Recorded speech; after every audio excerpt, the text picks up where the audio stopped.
At 16:45 hours on March 5, 1942, Lieutenant Commander Harry Lynwood Hicks stood on the deck of USS Attic at Portsmouth Navy Yard, watching a ship built for a peaceful world prepare to enter the deadliest naval battlefield on Earth. He knew the vessel beneath his boots shouldn't have been anywhere near a war zone.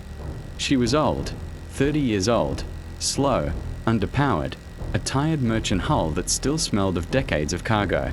And yet, hidden beneath her rusted skin was one of America's most desperate ideas, a Q-ship designed to trick German U-boats into surfacing, then destroy them at point-blank range. The guns were invisible. 4 4-inch naval cannons tucked behind collapsible panels, 8 machine guns disguised as harmless deck fixtures, 6 depth-charge projectors masked inside cargo gear. The ship carried no armor, but its holds had been packed with pulpwood to keep her floating after a torpedo hit, long enough to spring the trap. On paper, she wasn't even an American ship. The Navy had fabricated an entire identity.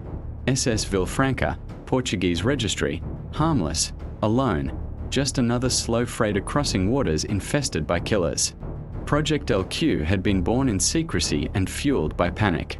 Roosevelt himself had suggested it on January 19, 1942, when German submarines were massacring American shipping faster than the nation could replace it.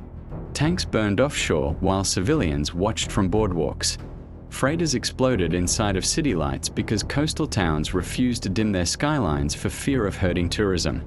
Between January and March, U-boats sank 137 Allied ships in US waters, 650,000 tons of food, fuel, weapons, and lives.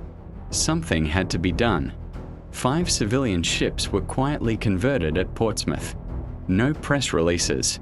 No public records. Funding routed through emergency channels so no paper trail could be traced. The plan was simple: lure the hunters. Make the U-boats waste no torpedoes. Convince them to surface, close in, and fire their deck guns, and then blast them at point-blank range before they could react. But Q-ships were a gamble, and everyone in uniform knew it. The British had used them in World War I with mixed results. The Germans had learned from that. By early 1942, every U-boat commander operating off the American coast had been warned about suspicious, helpless freighters. Hicks understood the danger. He was a seasoned officer, a gunnery expert, and a man who never hesitated in the face of responsibility. For 3 weeks he drilled his crew, 141 sailors, many barely out of their teens, teaching them how to drop the panels, man the hidden guns, and stay perfectly still until the moment the trap was sprung. They knew they were bait. They also knew the nation needed them. On March 23, 1942, USS Attic slipped out of Portsmouth and into the North Atlantic, her hull streaked with rust, her engines wheezing, her identity disguised. She carried no escort. She carried no backup that could reach her in time. She carried only a mission: survive long enough to kill a submarine. 200 miles to the south, her sister ship, USS Astroion, was beginning the same hunt. Both ships sailed into waters where German submarines had been sinking targets almost daily, expecting to draw fire, expecting to deceive the hunters. The Navy hoped one of them might turn the tide. Instead, one of them would vanish. As the sun set on March 26, 1942, U-123 prowled the dark waters east of Norfolk. Her commander, Captain Lieutenant Reinhard Hardigan, a rising star in the U-boat force, was already infamous.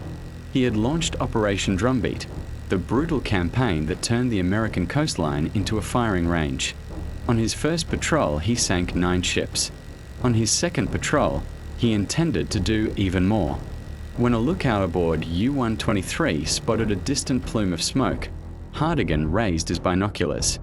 What he saw was exactly what he wanted: a battered, slow-moving bulk freighter, alone, showing no signs of armament or escort. A perfect target. A waste of a torpedo, perhaps, but not a waste of a surface attack. U-123 shadowed Attic for hours, stalking her from beneath the waves. At 1937 hours, Hardigan gave the order. The submarine surfaced like a steel predator breaking through the ocean's skin and fired a single torpedo. It struck Attic beneath the bridge, a violent eruption of water and fire. Flames rose instantly. Men scrambled across the deck. A lifeboat splashed into the dark sea. Everything looked exactly as a genuine merchant crew would behave. Hardigan maneuvered U-123 around Attic's stern to finish her with a deck gun. But while he closed to attack range, Hicks was watching. Bleeding steam, burning, listing, Attic was still very much alive. Her crew trained, braced, and waiting for the order he had hoped he would never need to give. Hicks shouted the command. The ship transformed in seconds. Panels dropped. Guns swung out. Machine guns roared. The night lit up with tracers. A 4-inch shell barely missed the U-boat's tower. Another landed short. A burst of gunfire ripped across U-123's conning tower and wounded a German sailor. Hardigan reacted with lightning reflexes. Engines roared. The submarine dove, mere seconds away from being destroyed. Once underwater, he circled, furious and calculating. This was no helpless freighter. This had been a trap, and he intended to annihilate it. At 2,129 hours, U-123 fired a second torpedo from beneath the waves. It punched into Attic's engine room. The explosion tore through the boilers. The ship went dark and silent, drifting helplessly. Her crew tried to abandon ship, knowing the fight was lost.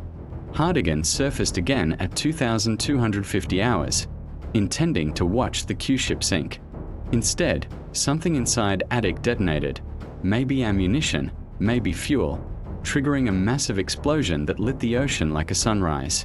When the fire faded, nothing remained. No survivors. No hull.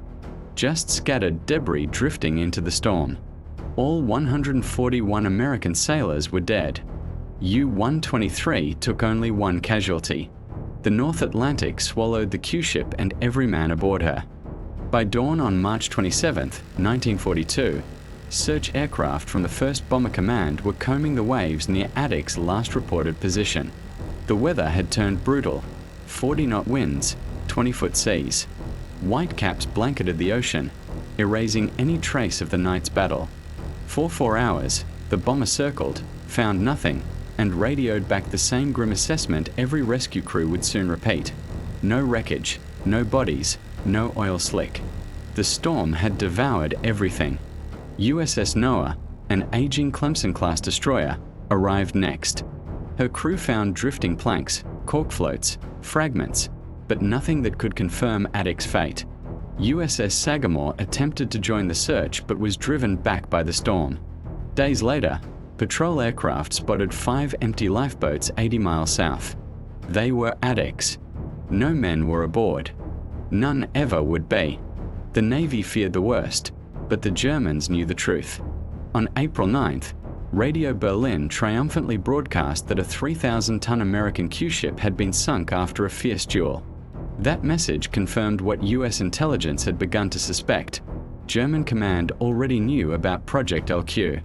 The element of surprise, the entire purpose of Q-ships, had been compromised from the start.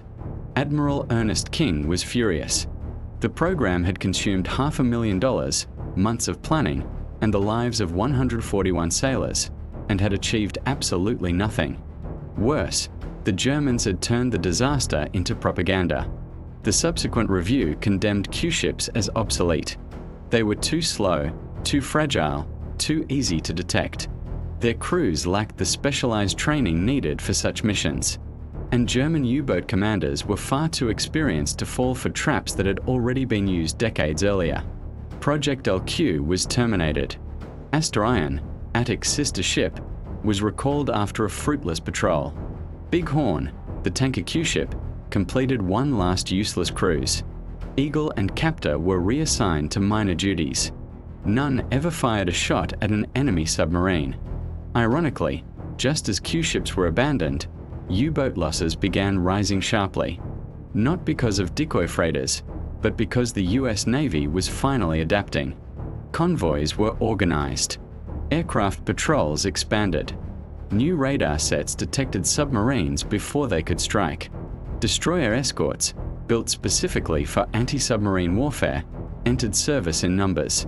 Depth charges improved, tactics tightened. By late 1942, the second happy time was over.